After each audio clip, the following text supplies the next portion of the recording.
शिव महापुराण की कथा कहती है, जो बहुत श्रेष्ठ होता है ना, जो बहुत सम्माननीय होता है, बहुत जिसकी जिंदगी में जो आगे बढ़ता चले जाता है, बहुत श्रेष्ठ होता चले जाता है, जिंदगी में गालियां, अपशब्द, ताने उसी को ज्यादा पढ़ना चालू हो जाते हैं और उसको पढ़ते हैं।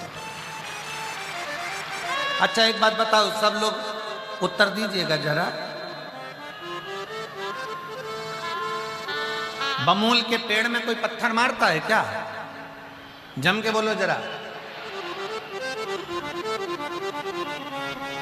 पत्थर कौन से पेड़ में पड़ते हैं? जिसमें आम लगते हैं, बेर लगते हैं, इमली लगती है, चीकू लगता है, सीताफल लगता है, रामफल लगता है, खिरनी लगती है। पत्थर किस में मारे जाते हैं? जिसमें फल होता है।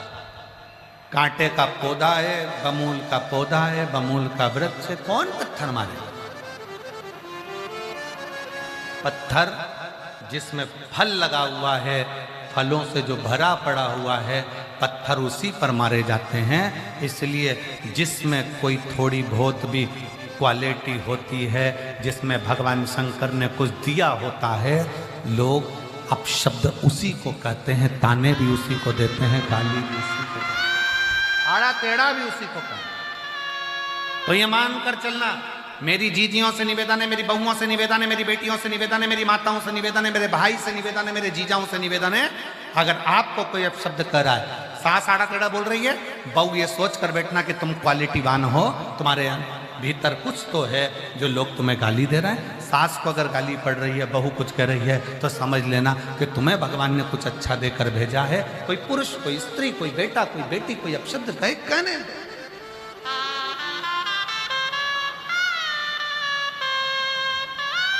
तुम तो भगवान के भरोसे चलते जाओ। हम तो बाबा के भरोसे चलते हैं।